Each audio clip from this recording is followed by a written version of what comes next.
All right. Matthew chapter 10. We're walking through the book of Matthew, the gospel, the good news, where Matthew tells the story that he lived, that he walked through, that day by day, his reality. He's telling and sharing the story of Jesus' life. And he's sharing it with other Christians who are trying of the early church. He's sending them this letter and saying, hey, this is what it looks like to live out a life that is reflective of our Savior, of Jesus. This is how he lived. This is how we should live. This is what he did. This is what we should do. This is what he proclaimed. This is what we should proclaim.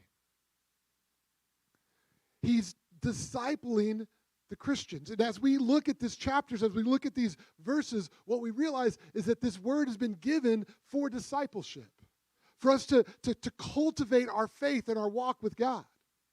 You see that it's a story that is being told. The story of God, the story of the creator of the universe stepping into time. That's an amazing story. That is the story. The Bible tells the story of God who created, of people who messed up, and whose God's response was not to judge and throw away and just start again, but to step in and bring redemption, to change those people that are walking away. And you see this story that then you get invited into the story. That somehow my story, born in 1975 in Houston, Texas, living in Norman, Oklahoma in 2022, that somehow my story, God's story, I've been invited in. To be a part of what God's doing, that we see this, that Matthew's saying, he goes, hold on, God has called you, God has commissioned you to be a part of this story of redemption. And so when we see discipleship, when we hear about like the Irwins talking about coaching and mentoring, first of all, there's the story of being told of God's story and how your story is welcomed into that. But as that happens, then you get into things like how do you plan your life? How do you shape your life in light of what God is doing? And then today's passage, what we see, the connection of it is, it's not just the story of God and how our story is woven into that. It's not just life planning of, hey, be about what God wants you to be about. What is God commanding you to do? What things you should do? But today, what we see in our passage is God doesn't stop there, and he gets to the point where he cares for our very soul. That today in this passage, Jesus is driving down to the very souls of his disciples that he has called, that he's commissioned. He's been coaching them. He said, you have been called, you've been commissioned. It's going to be a hard road ahead. And I care about your soul. See, today's passage digs deep into their fears. When you think about that word fear, what do you think about? There's a silly movie I saw a number of years ago, and it's a football movie, and they're all sitting in the room, and they're the film room, and they're all talking, and it's this inspirational scene, and they're like, hey, what are you afraid of? And they're talking about, and they're trying to as a team, really come together, and one of the guys goes, spiders.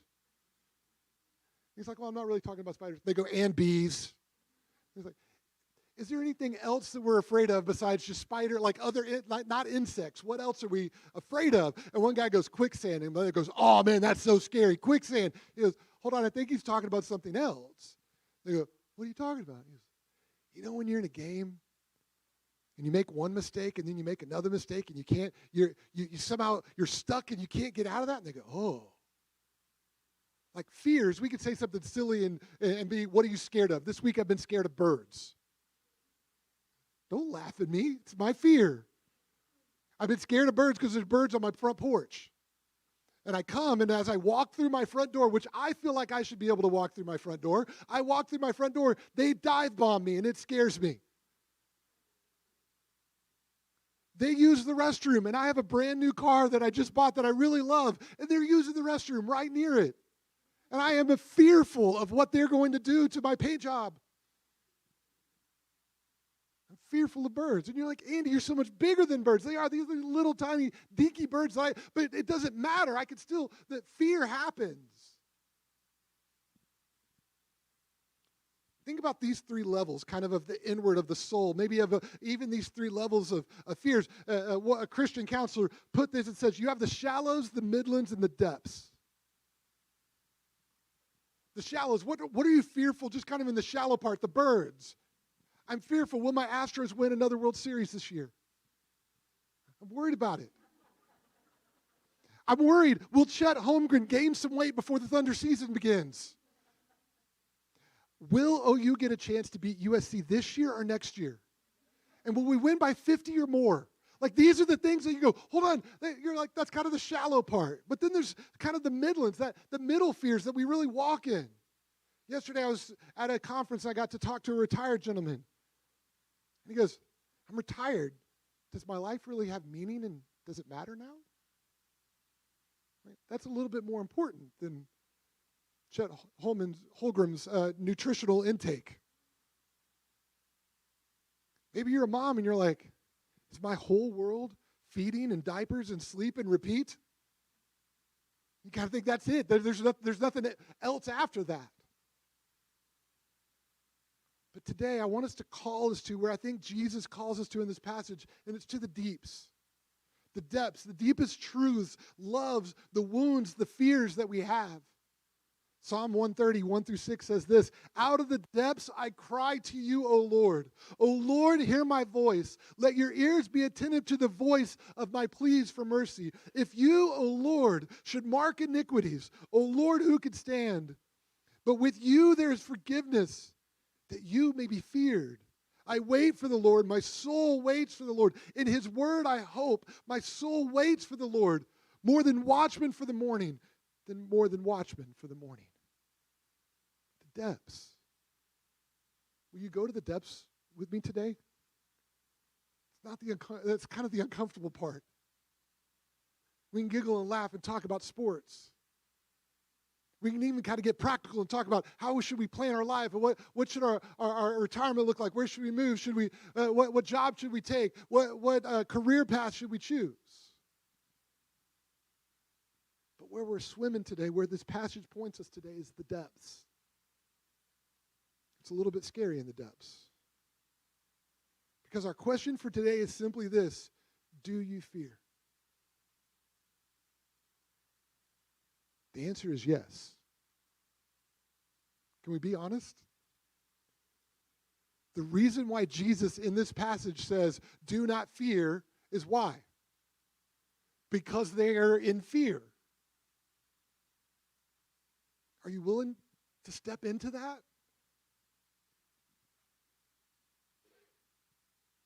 Here in this passage, what we find out even in this passage, it says, do not fear them. It actually says, fear God.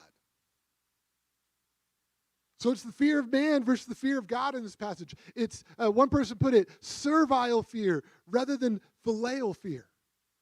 I loved those words. I love that because servile fear, the fear of a servant, of a master, of something that can overtake you, compared to the fear of family. The amazing nature that you see in little kids when they think, my dad is so strong. There's something amazing. There's something outside of me that I can't conceive of. See, because our fears, these fears from the depths, they have a way of overriding all of our plans, all of our thoughts and our actions. We've been looking at Matthew 9:35 through chapter 11 and seeing a discourse on the mission of the king and his kingdom. Jesus declared and demonstrated his kingdom come. He then gives a vision of the plentiful harvest, that we can get in on this. He then called us to harvest. He commissioned and called us to go. He identified that when you go, there's opposition, and that doesn't mean that you're not going the right way. As he sent us out, he told us what it looks like. And today what we see is that in the difficulty of being sent, in the middle of doing that, the depths of their fears, that he meets them and he responds to them. As we finish off this passage, we see the future hope and reward of the mission that God's sent us on. and the shape and the rhythm, finally, of the mission that God has sent us on. We're walking through this time of being sent people. What I think is so amazing, what I want you to hear about today is that God sends us on mission. He tells us what it's going to be about, but then he doesn't then just back up and leave us to ourselves. I think many of us walk into the Christian life like that.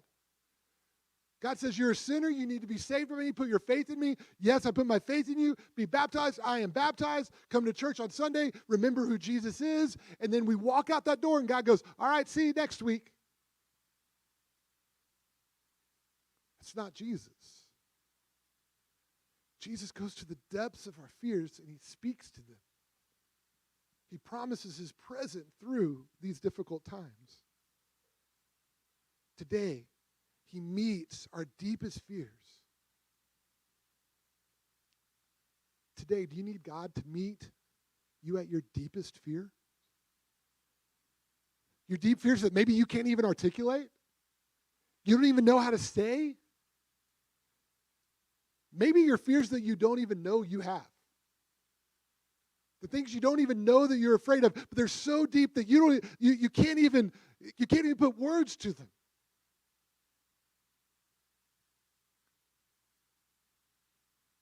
God doesn't see our fears, our emotions. God doesn't see our anxieties, our challenges, our struggles, our failures. He doesn't see them as a distance. He comes close, and he meets us in the depths, and he gives us good news. Think of that. The deepest fear that you have. He doesn't say, get your act together. He didn't say, figure it out. He says, at that moment right there, I'm going to step there and I've got good news for you. I hope you hear that good news today. We're going to look really quickly at the fear of being overwhelmed, the fear of being overcome, and then the confidence of being known in this passage. Let's first look at the fear of being overwhelmed in verse 26 and 27 of this passage. Matthew 10, verse 26, 27. So have no fear of them. For nothing is covered that will not be revealed, or hidden that will not be known. What I tell you in the dark, say in the light. And what you hear whispered, proclaim on the rooftops. Have no fear of them. The them here is wolves.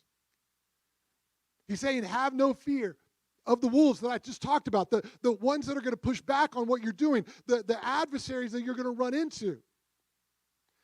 In verse 16, or a little bit earlier, he says, behold, I'm sending you out as sheep amidst the wolves. This is a recognition that we will be afraid of the wolves.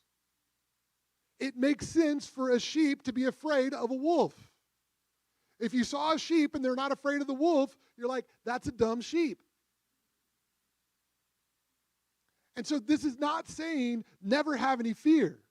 It's addressing these deep fears that we have. And it says, Jesus says, look, he goes, I use the term wolves to put fear into your disciples, and then I'm going to tell you, don't fear them. He's teaching them something in the depths of their souls, what they feel. The end of sheep, if you're amongst wolves, is dead sheep. Unless there's intervention. Think about that. We serve a God who intervenes. He goes, I'm sending you out amongst the wolves, and you are sheep. We all go, we know what happens there. And he goes, don't be afraid. We're like, I don't understand. He goes, I'm going to intervene. See, Jesus' command, have no fear, is a declaration of victory because of his intervention. Have no fear. I'm here. Have no fear. He said, have no fear. He says, because nothing is covered that will not be revealed, or hidden that will not be known. And what I tell you in the dark, say in the light, and what you hear whispered, proclaim to the rooftops. So he says, I will reveal, I will make known, and I will be proclaimed. Do you hear the fear of being overwhelmed there? By the scope and the dangers? The call and the commission that God sent you? If you're a sheep and you look at the wolves, do you feel like you might be feeling a little bit overwhelmed? Have you ever felt overwhelmed? Now, at this point, contractually, because I serve with Pastor Paul, I have to quote The Office here, and I go, I'm not overwhelmed, I'm just simply whelmed. No, have you ever felt overwhelmed? Like this is too much. I can't overcome this. I don't see the way out here. It's important that we know that our job at that point, when we feel overwhelmed, is not for us to fix it. It's for us to be a witness of the God who intervenes. See, think about it. If you're fearing that you have fear because you're being overwhelmed, the good news that God tells you is this: I'm going to intervene. See, the call is He says, listen, I'm going to reveal. I'm going to be known. What I've told you in the quiet is going to end up playing out. See, Jesus promises nothing covered won't be revealed. That proclaiming the unseen, not realized kingdom, trust God's kingdom is going to come, and God's declaration that His kingdom will come and His will be done. That's why we pray for it. We're not called to fix everything. We're not called to have the answer to everything. We're called to declare the one who saved us, the one who loves us, has promised to intervene. That nothing hidden will not be known. See, Jesus is the revealer that sent them. Who are you to be able to figure this out on your own? I'm not. I'm a sheep. How are you going to be able to do what God's called you to? I'm not. Too many times we take the mission of God and we make it into biteable chunks for ourselves. Have you ever said and looked and said, what is God calling you to? And you look at that and been overwhelmed by it. You're in a good spot. There's a church planner one time that I heard talking about, as church planners, what we do when we start a church, we do this big, long effort to be able to put forth a prospectus of this is what our church is going to look like. And I heard one church planner who did assessments for other church planters, and he looked at it, he told a whole room full of church planters, he goes, I'm tired of reading your prospectuses and going, you can do that. He goes, I want some of y'all to write prospectuses and me to go, I don't know how in the world that's going to happen. Because too many times what we do is we shrink what God calls us to what we're able to accomplish because we don't want to feel overwhelmed. He goes, that's not my mission. What I've done is I've sent you to a place where you're going to be overwhelmed, and at that moment I'm going to say, don't fear them. I will be revealed. I will step in. What I will be proclaimed. What they had been told by Jesus, a whisper compared to the large mission that God put before them. Jesus says, put faith that it'll be revealed and that Jesus will be sufficient. But hold on, Jesus, like you just told me this here in my little small tiny life. Sufficient. I will show up and I will work. Overwhelming because we make the kingdom happen. It's fear rooted in us, about an overwhelming fear because we can't make the kingdom happen, is rooted in us because we can't get it done. But Jesus is revealing in us that we can rest in His revelation. And that's what we're called to proclaim. Go into the whole world and be my getters, doners? No, that's not a word. I decided to make it up right now. Go be my lawyers and just argue with everybody. Go be my teachers and just teach everybody. He says, no, you're going to be my witnesses. You're going to proclaim what I have already done and shown in your life. Now, are we going to teach? Yes. Are we going to? Those are all good things. But we're called, when we are overwhelmed, God says, trust that I'm going to show up. When we're overwhelmed, Jesus doesn't say, do more, be more, get your act together. Jesus says, trust me to intervene, reveal, uncover what I've whispered to you. I will continue to do.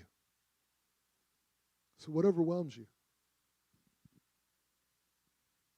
What's God called you to do? And when you see that and you feel that fear coming in, do you put your trust and faith in Jesus' intervention?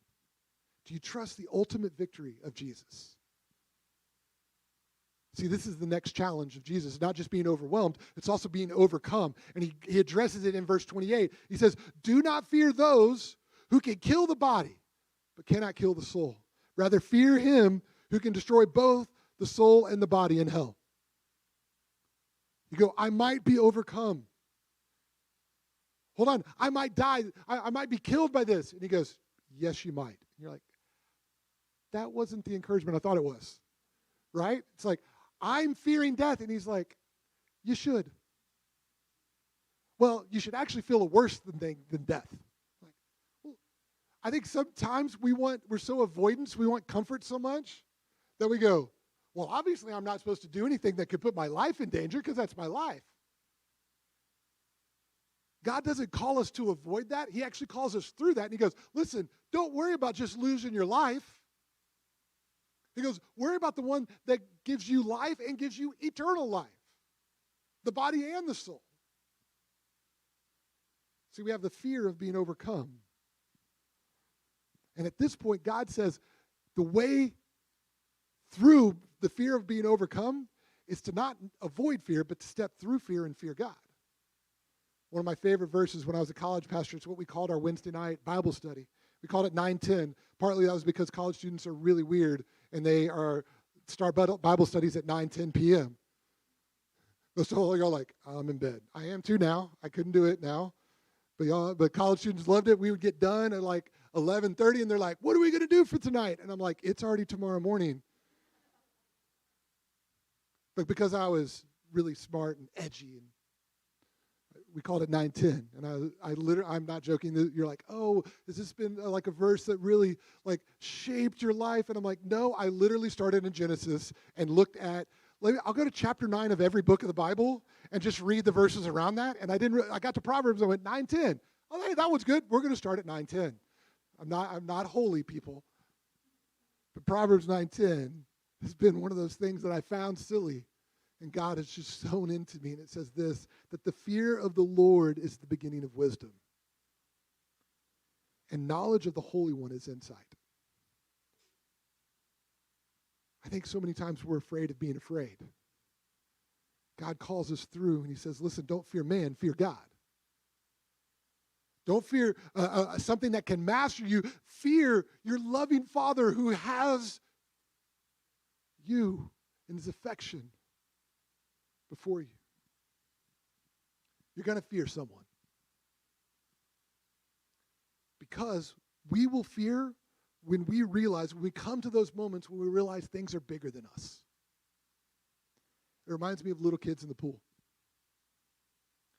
When you get into a pool, it's a whole new kind of environment. It's a whole new ecosystem. You get in a pool, we're not used to being in a pool. And so you go in and you start measuring everything against yourself and your limits and your abilities in the pool. And you have confidence in the pool until that inevitable moment when you lack the size or the strength or the skill to be able to overcome something else. See, in this new environment that we have to adapt to, we look for homeostasis. We look for where we fit. We go, hold on, how can I make this okay? Last night, the pastors all got together and we had a cookout. And Porter, Pastor Paul's little son, was sitting there with his little floaty on. And I was playing with some of the other kids, and I turned to Porter. And Porter, I believe, is this tall. But in water, he still was like this, and he's looking up, floating. And he was terrified. Because I don't know if you've noticed it, I'm a little bit of a Sasquatch. And I'd already just turned around and took some other kids and threw them, because that's what a good pastor does, right? It's terrify the kids. And I turned around to Porter, and Porter was like, what are you? I go, do you want me to throw you? He goes, oh. He's like, hold on, there is something bigger than me. I don't know what to do. I remember I looked at Porter and I said, well, how about if I don't throw you? I promise I won't throw you. And I thought it was fascinating. He went like this. Pastor Paul's over there. And he went, And he looked to his dad. And his dad goes, no, he didn't. No, he's like, it's okay. And so I took Porter up and I threw him up in the air. And I caught him, but he didn't go under the water. And he was terrified. But his dad had told him, it's okay. His dad had trusted. He said, he goes, I'm going to trust my dad. And I caught him, and I brought him down. And this gigantic smile came on his face. And then I did it 33 more times. It says, don't fear those who can kill the body. Don't fear Pastor Andy who can just dunk you. Rather, fear him who can destroy both body and soul. Hold on. My dad is my everything. My dad's my everything. I trust my dad. Here Jesus is flexing. Matthew is writing this to Christians. And these Christians are reading this in light of the resurrection of Jesus. He's going, listen, you're going to fear somebody because they can take your life. He goes, remember Jesus? They took his life, and he's back. Fear him.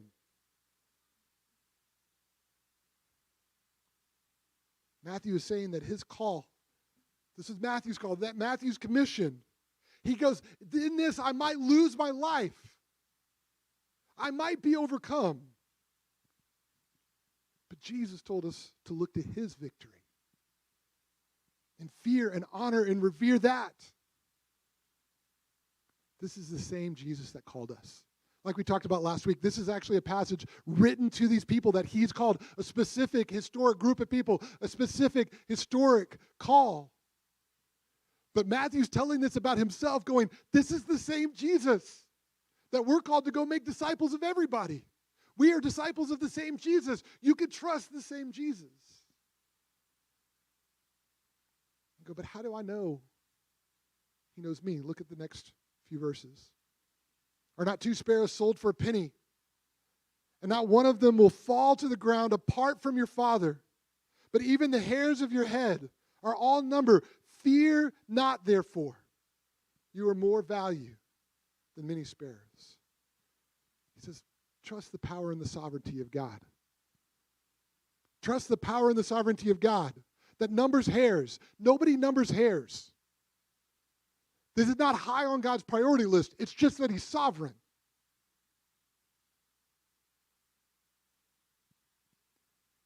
He compares it to this value of birds. As I told you, I'm scared of birds. These birds made this nest on my porch. As I was reading this, I realized the last few weeks, my family has valued these birds more than they valued me. So I read this and I'm like, man, birds are pretty valuable because like my family's like, Dad, do not go out there. Do not disturb them. What are you doing? At one point, they rushed out of the door and I thought to greet me and welcome their father home. And they go, stop! The little baby birdies are on the ground and they're walking around. I'm like, it's 100 degrees. I just want air conditioning. Can I please walk in there? At the McDonald family, the birds were very highly valued this week. And Jesus says, come on, we all know that birds aren't that valuable. And he goes, and not one of them has anything happen to them that the sovereign God does not know.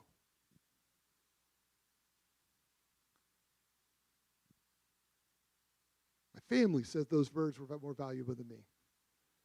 But I've got scripture, and God says I'm more valuable than the birds. Than many birds. See, Jesus says I'm worth more than the birds, and the sovereignty of God even goes to them. I can trust and walk through this. This is not inconsequential. This is acknowledging that God, our lives matter to God.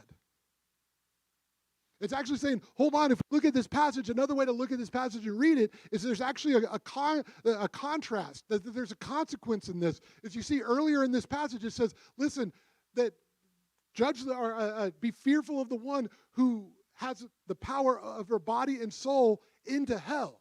And at the end, you read these verses, it says, and the one who will be in heaven. So it says in verse 32, so everyone who acknowledges me before men, I will acknowledge before my Father who is in heaven. But whoever denies me before men, I will also deny before my Father who is in heaven. He says, you have value. And I won't forget you. Even in heaven, eternity with the Father, I won't forget you. As we end here and the band comes up, I want everybody to do something with me, a little practice. I want everyone to say, everyone on the count of 3. 1, 2, 3. Who acknowledges me? Everyone. Are you one of the everyones that acknowledge Jesus? Maybe today you say, I don't know him. Let me tell you, Jesus intervened for you. You're everyone. And you matter and you're valuable to him. Maybe you're saying today, I don't know if Jesus is worthy of my trust. He is victorious. He rose from the grave. So the one who stepped in, the one who rose from the grave, he includes you and says everyone. Maybe you go, I just don't know if it's for me. He says he knows the hairs on your head. He knows the birds of this field. And he says, you have value to me. So much so, John 3:16 said, he loved us and he died for us. Today you can believe that. Will you stand with me and bow your heads?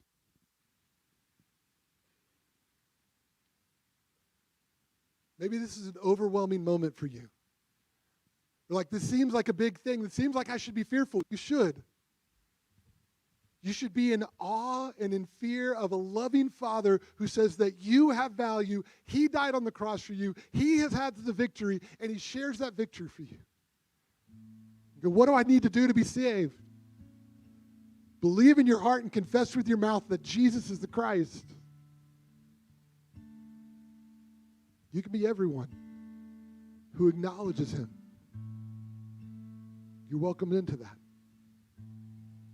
If that's you today, please don't walk out of this room without talking to Pastor Paul or me or somebody that you came with and say, today I believe that I'm one of the everyone. There is a consequence of not believing that.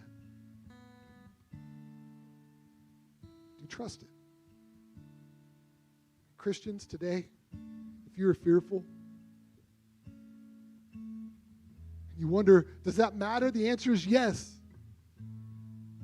You're like, but my fear is something else. Jesus promises to intervene, and he is worthy of your trust. He knows you, and he's valuable, and you are valuable to him. The last thing I'll say is about those two things, that we are valuable to him though he knows us, is one of the most comforting and good news things I can think of this week, which is this: whatever you have done, he knows. He knows you. But God still finds value in you. Not because you have it all together. Because he knows you and he loves you. Christian, those who are wondering and searching, the depths of your soul are not too deep for Jesus. Can we walk with him all the days of our life?